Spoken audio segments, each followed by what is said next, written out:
Hey, what's up guys? It's Art Book Addiction here, and we're here with a new speed paint video. So today we're going to be looking at the pantsuit drop video, right? Or the, what do you call it? Tight shorts video? Yeah, there we go. So, when I started thinking about the idea for this, I was thinking about the narrative, right? Because I'm doing what I'm doing is sets of 3 paintings, right? And they're all 12 by 12, and they're, you know, these are just the bits, right? And basically, what I'm trying to do is, like, you know, for each set, I have kind of like a theme, right? And for this one, it's the rustic theme, right? And so basically, what I'm doing right now, okay, after I set it up, I was looking up reference for this, and I didn't really know what I wanted to do for the narrative, how it was gonna, you know, end. You in the previous video, you saw the first two. You saw the one with the ass and the one with the tiggle bitties, right? And I was like, well, and like what I usually do is I try to do the bum, the boubage, right, and the vagu, right, or the vagine, right, if you're Indian. But in this case, I was like, I did that with another one, and I wasn't really finding really good pics, and with the ass one, you kind of see the vagu a little bit anyway, so I'm kind of like, it's almost like redundant, right? But in this case, I found a reference that I really enjoyed, which is the, you know, little drop of the shorts, right? And that really, like, I saw that, and that inspired me, and I got to work quickly. This is about 5 sessions. In my previous video, I did not show the line work, right, which you're seeing right now, and that was because I just wanted to test the stream and get that going, and I wanted to have, like, I already finished the drawing by the time I was able to start streaming, so I wasn't able to capture that part. But right now, you could see me doing the basic line work. I think when you're painting, having a strong drawing foundation is very important, obviously. It's because you, like, you know, and I've tried doing paintings where I try to avoid line work, and it's to varying success. I'm actually more of a shape guy myself, but I know that line work and drawing is very important in these early stages. And, you know, if you really want to improve in painting, you're gonna have to improve with drawing. They go hand in hand, right? Usually, if your thing is looking wonky, it's the drawing. You know, if that's, you know, not obvious. And, like, you know, if you have a good drawing and you have bad color, it's usually okay, because the line drawing, the drawing itself, holds the piece together. It's like the framework, right? If you don't have the framework, then you're not gonna have a good painting. But a lot of people, you know, especially painters, right? They're not line inclined, right? That's a good rhyme right there. Yeah, they're not line inclined. They're more shape based, and as a result, you're gonna see a lot of painters that have a lot of structural problems, and that's something you want to avoid when you paint. You wanna have good structure so that when you paint something, they don't focus on, like, oh, is this drawing weird? Is this thing wrong? You want them to focus on the subject, on the thing you're trying to depict. And see, right now I'm drawing out the shadow shapes, which is very useful. It's something used by a lot of artists, because sometimes you want to get the shadows in, but you want to first draw them out, see where they are, so that you get a see. And right now I'm using a paper towel to and some Gamsol to kind of shade it in, right? Kind of like a very low wash.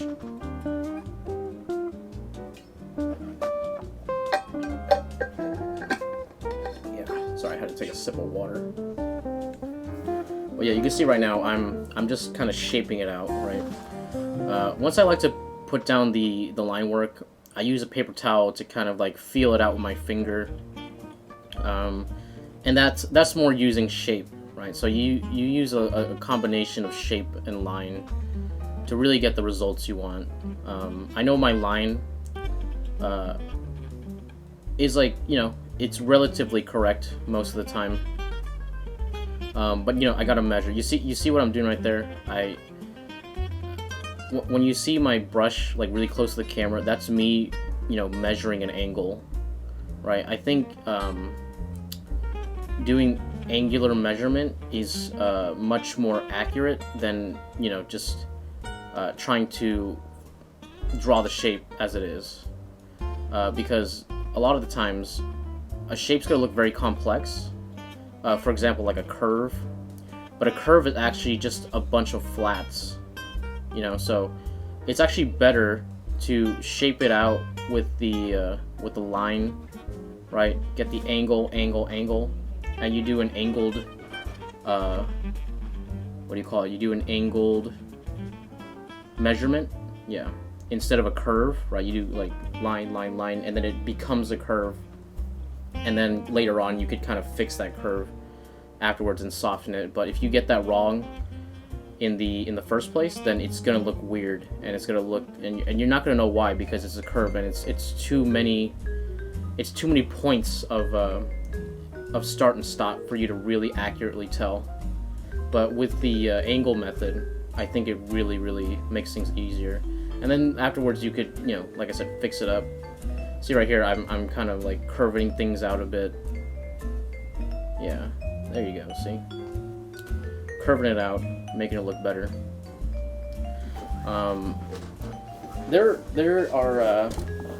There's gonna be parts of this stream where things are a little bit right now it's okay, but it's gonna be more like a slideshow, because there are parts of the stream where it lags because of some performance issues I'm having with my computer. I'm trying to fix it, but it's to varied success, but I'm hoping that the speeding up will make things look less janky. But right now it's pretty good. But later on you're gonna see what I'm talking about. Man, look at that! It's going pretty well. So yeah, right now I'm using a CAD red wash because what I've done recently is I like to do a very saturated underpainting and block in, so that when I paint on top, it kind of comes through, right? Yeah, see, here we go. Now you're starting to see the lag, right? It's gonna be a little slideshowy. Oh, there we go. I think we're good. But yeah, later on, like it's gonna get pretty bad. It's gonna get pretty janky. I don't know what's causing that. Maybe it's a bad internet connection, or my laptop is like overheating or something. But I'm gonna try to fix that. I started recording a new video with some, like, a duck painting that I started streaming, and that's having some issues too. And they're I don't know. It's kind of a problem. There you go. So now I'm doing the wash with it's CAD red mixed with lemon, so it's like this nice orange color. I tend to like to have orange in my shadows, because they just orange is kind of hard to get onto a skin tone and then make it look natural, because it's so orange. And I guess that's not necessarily true either, but I'm talking about like this super saturated, you know, very washy orange. It's gonna look weird unless you place it in other places. That's just basic color harmony, right? But I'm right now, like, I just put in the lights, and right now I'm trying to darken the darks. I try to increase my values, like the amount of values right now, so I could get my picture going. Yeah. I'm reading the Richard Schmid book, the Alla Prima. What is it called? Everything I Know About Painting. Great book. If you guys are painters, I definitely recommend that book. But yeah, I got that book and I started. He talks about like not inventing value, right? And I kind of agree with that, but I also like in some ways disagree with that because he paints from life. Oh, there. So now you can see it getting fucking laggy. He paints from life. So, and he also, what do you call it? He's a fine artist, and I view myself more of like an illustrator. And when you're doing illustration, there is you have to. I think that you have to enhance things, right? Change things, because like the if you look at the picture of this reference that I'm doing, it does not look a thing like how the colors turn out in the painting. And you know, I think one of my strengths is color and like how I you know apply it and try to add more. And so like I don't really agree with the you know don't invent you know value. Like I understand what he's saying. I think what he's saying is don't try to place values that aren't there. Which is you know inventing value. But like I think if you're careful and you do it correctly, it's fine. You know what I mean? Like sometimes there's something that just needs a little bit more pop, or needs a little bit this or that. You know, because I used to be a visual development artist. I used to do a lot of digital work, and so when you do and basically visual development is basically like concept art, where you basically have to invent everything, you know, and I use the same process in my paintings where I'm trying to enhance things. I'm trying to, you know, add more color. I'm trying to design something out, right? If something's not working, I remove it, you know. If something needs to be explained better, I will add something to explain it better, right? And that's just, I feel like that's just more like concept artist thinking, as opposed to like a fine artist who has a subject, who always has reference. Most of the time, like I'm not gonna have like a photograph of what I need to paint. So I'll need to compile a bunch of reference and like kind of like combine them together so that I get a good result. And you know that's a challenge in its own right, and I enjoy it. You know, I'm kind of right now I'm trying to change the values so you get a little bit better idea of what I'm actually seeing. And it's not really accurate because the human eye can pick up way more colors than a computer can, right? So by changing some of the things, I could kind of a little bit better get the colors that I'm trying to show to you. Yeah. Yeah, and I like to paint super saturated. So at first it's gonna look a little wonky, but you know, as you can tell by the thumbnail or by the ending, the picture came out pretty well, and I was pretty happy with it. But I always start off saturated because, like, you know, you could fix it. I tend to go like local color and then like almost like raw paint, and then after that I start to incorporate more and more layers on top, because you start off saturated because, like, you know, as you add white to things, as you make things more opaque, they start to lose their saturation. And it's like if you get something super bright, it's really hard to get something very saturated in that brightness, because you're adding, like I said, you're adding a lot of white, which makes things chalky, which makes things less saturated, right? Give me a second, I'm gonna get some more water.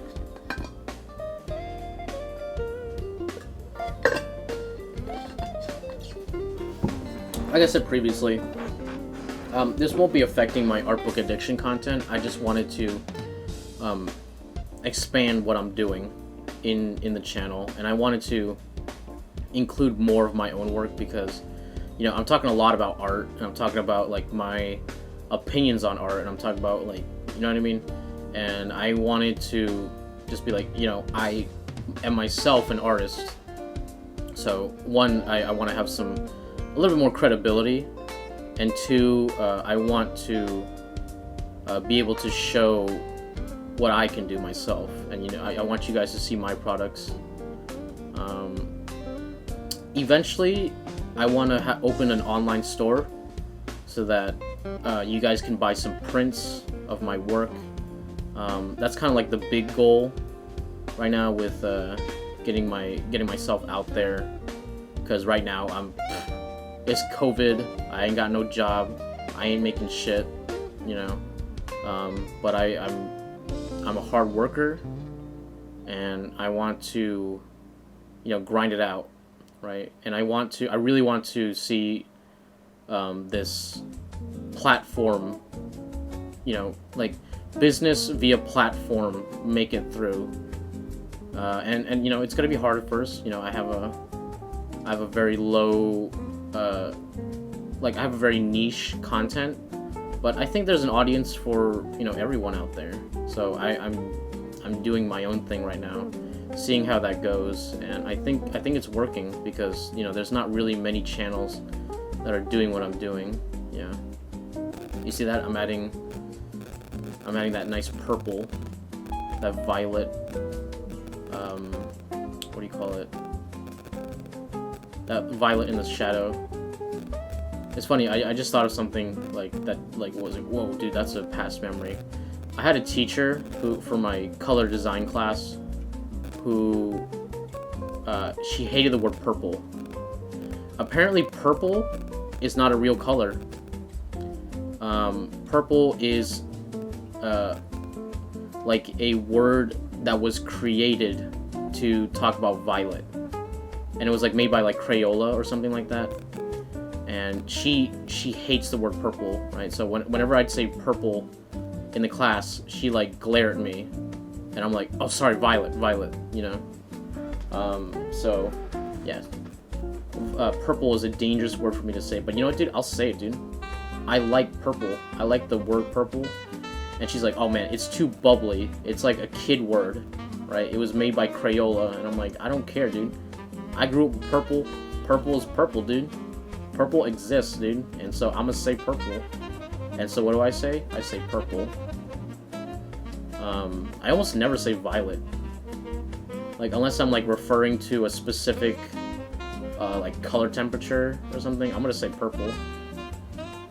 But yeah, for the lighting, I'm doing a yellow light with a purple shadow.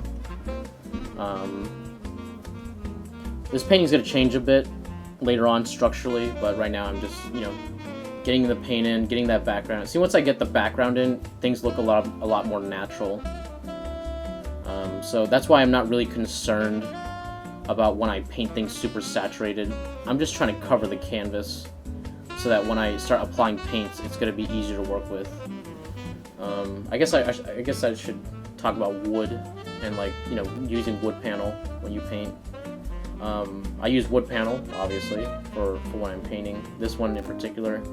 I used to use more canvas, but I've since started, using wood more. I've started really enjoying wood because it's so much smoother to paint on. Like with when you paint on canvas, it's like the brush like clings to the paint. Oh, sorry, clings to the canvas. So it's like you're it's almost like you have to like scrape your paint onto the canvas. But with wood, it just sticks, and then you could kind of glide. I use linseed oil and I use some Gamsol. I use a mix of that, which is, you know, pretty common. It just works. It's just really good medium.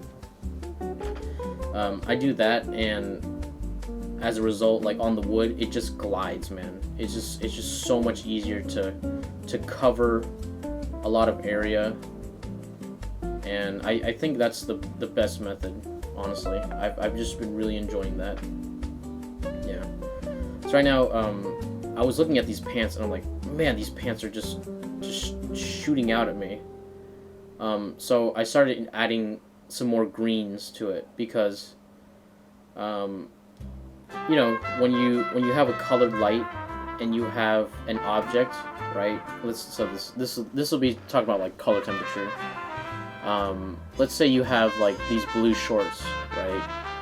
If you put it in yellow lighting, they're going to become naturally a little bit more green, you know? And that's just because they're mixing with the light. It's the color of the light that changes the color of the object. And so as a result, it changes the temperature a bit. And so right now I'm just trying to yellow up these shorts because these are too blue. And so, like, you know, what happens when you mix yellow and blue? It's green. And that happens, you know, in nature as well. So if you have a photo of someone who is looking in a very saturated color, like I said, like a yellow, it's gonna change the temperature of the local colors, right? So it's gonna naturally become more yellow, which for blue means green, you know. And here we go. And right now in the shadows, I'm adding an ultramarine, which is a little bit more blue and purple. You know, it's leaning more towards violet. And so I'm just trying to increase the amount of values. At first, I was a little frustrated with these shorts. I couldn't figure them out for a while. But later on in the video, you could see when things are starting to really get there. Yeah. But it's looking pretty good right now. It's getting there.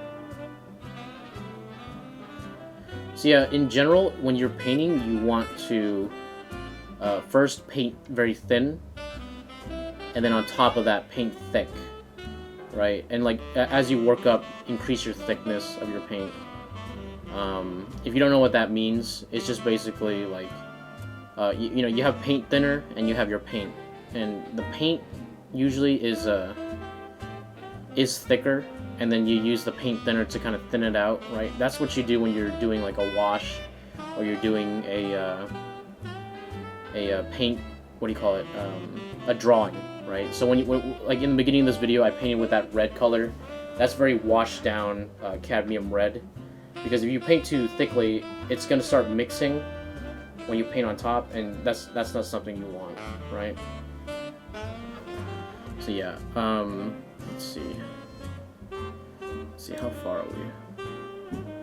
All right, we're actually getting pretty far. Jesus Christ. Sorry, my brother is being stupid. Slamming the door while I'm recording, but that's okay. As long as he's not yelling, which he probably soon will be, but whatever. Right now I'm just trying to shape things out, getting that background to where I like it. Yeah. There you go. See, I'm adding more. I like to work in sections.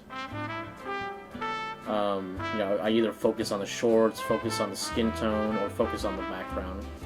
Yeah.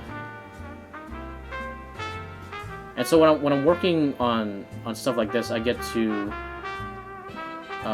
separate things out, and I have actually, you know, I have a good reference, so it allows me to kind of play around more with what I'm doing instead of focusing on, you know, the drawing or how correct it is. I get to focus, you know, once I have the drawing down, I get to focus what I'm painting on, right? I think that's the end of that third session. Yeah. Right now we're entering a new session. Here we go. There's actually a point in the video where, yeah, like right now there's a lot of still time, but oh, there you go.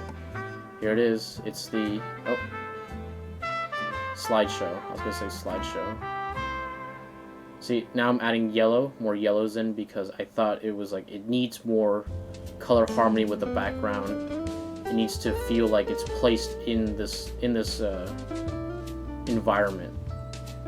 So right now we're entering the stage where I'm just trying to add more colors. I'm just trying to sneak in colors.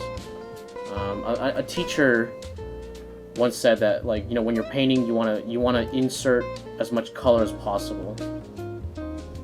Find ways to sneak in color because for some reason, you know, not only does it make the painting look more beautiful, but it really adds to the feeling of the painting and the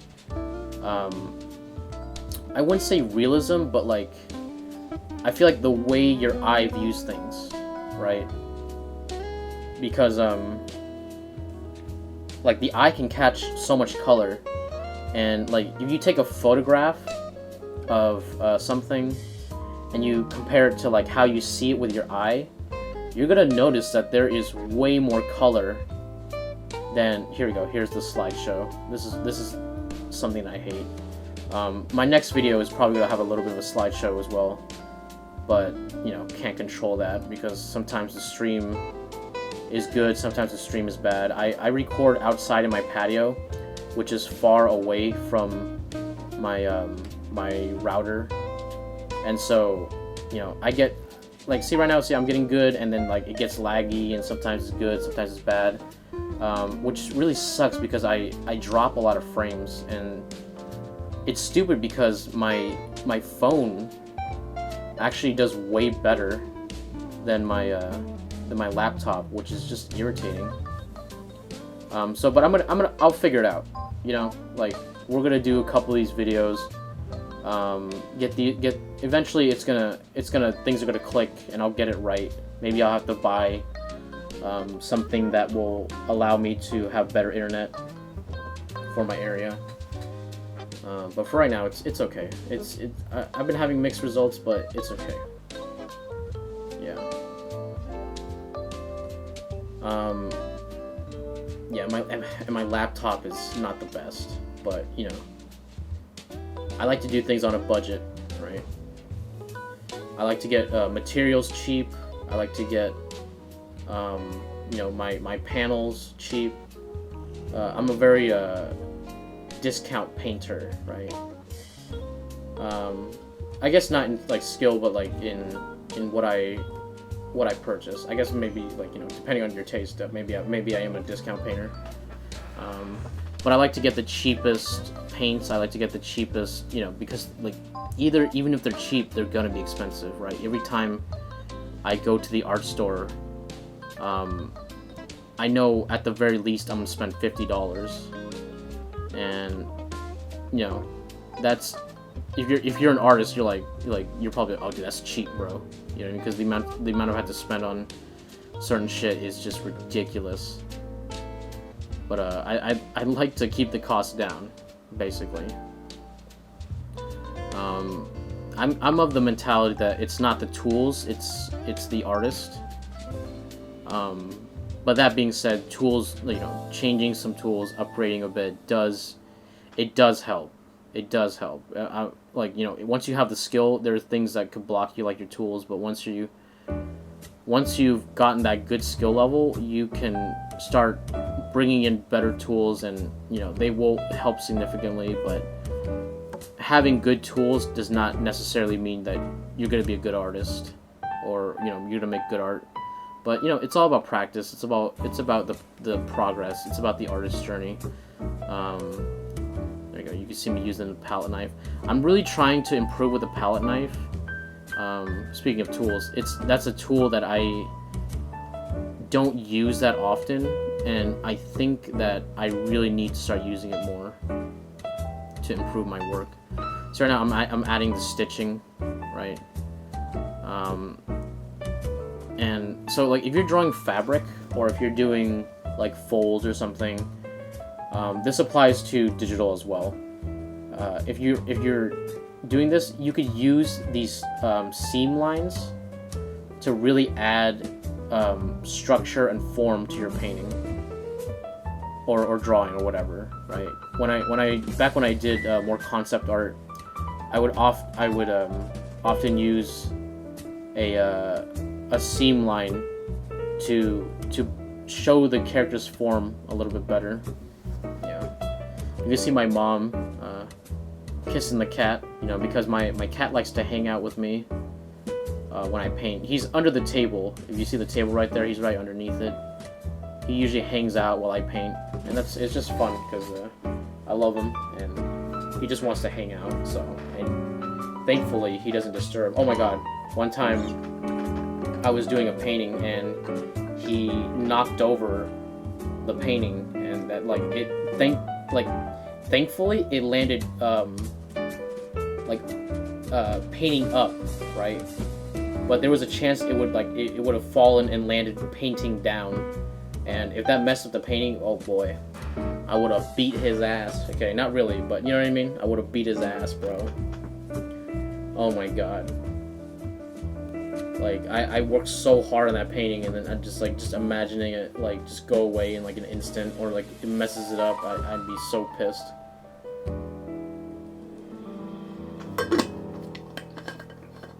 Yep.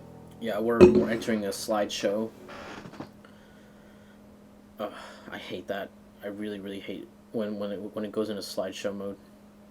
Yeah. Oh. There I am. See that? Nice slideshow? There you go. See, now you're going to see parts of the painting change, and then you're just going to wonder, like, oh, where's the stroke, dude? And that really irritates me. See? There you go. But whatever. You know what I mean? I can't change the recording because it was live. I do have a thing where I save it, but it's...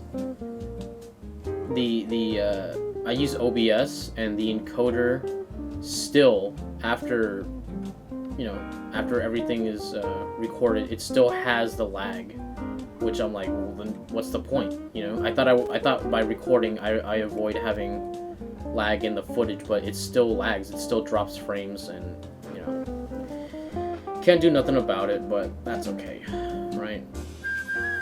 Like, I really just want to focus on the painting and not have to worry about, you know, all this extra stuff. Here we go. So you could see me adding some pure cad yellow to the side.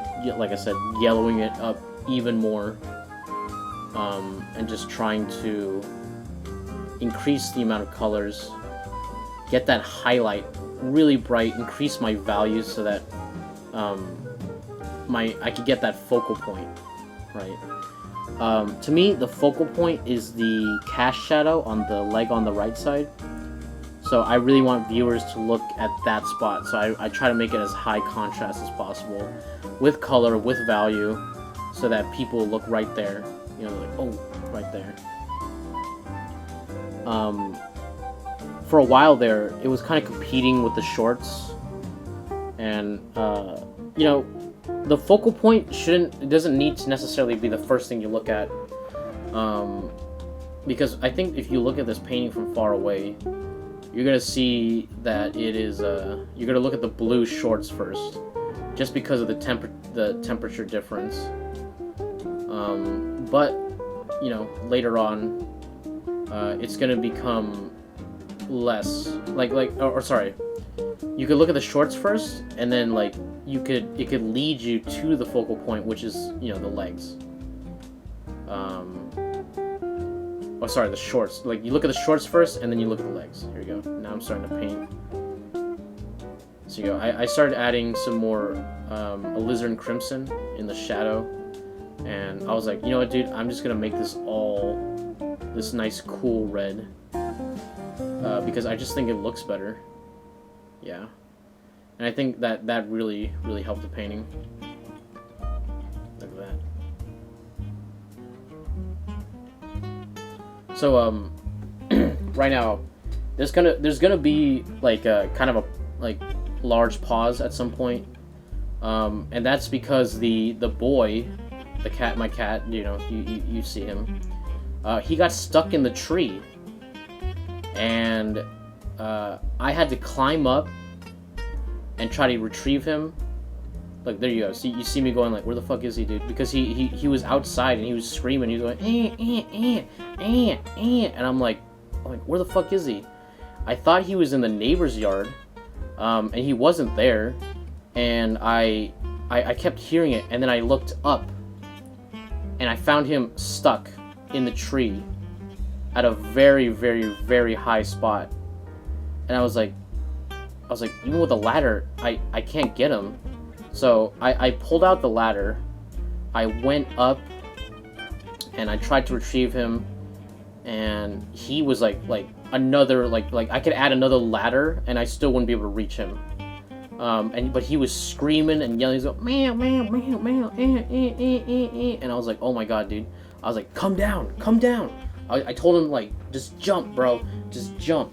He didn't want to jump, and so I was like, okay, just come down. And then so while he was screaming, he was walking down the branches. He found a spot where he could get down, but he was just he was just screaming and screaming and screaming. There you go. You can see my mom trying to help me out, but like he was just screaming. He started climbing down, and then the climb to the spot where he went was actually way more dangerous than like the part where he could actually get down. Right? He got down the tree significantly, and I was so close to him, I could reach him, right? And I tried to grab him, and like just carry him down, but he latched on real hard to the tree, and as a result, couldn't pull him down. There he is. There's that troublemaker. And then after some like coaxing, he finally decided to go down and from the thing, but the entire time he was just screaming, and I just imagine him like as a little kid, just like being like, I'm so scared, oh my god, I'm scared, I can't go down, and then like as he's like going down, he's like, oh my god, I'm scared. I'm like, bro, like, come on, dude, you're a cat, dude, you could fall distance, you know what I mean, you could catch yourself, you got 9 lives, dude. Right, and he's just freaking oh my god, dude. It was a trial to get him down, but I got him down, and it sucks it was during the stream, but whatever. And I was thinking of cutting it out, but then I wouldn't be able to tell the story, and that's no fun, right? Yeah, so I'm actually getting pretty close to the end here. Yeah. I'm liking the colors. I think hold on, I don't know. Let's see. How much is left? Let's see. Not that much. Yeah, 2 minutes left. I know that some of it is starting to look a little bit there we go.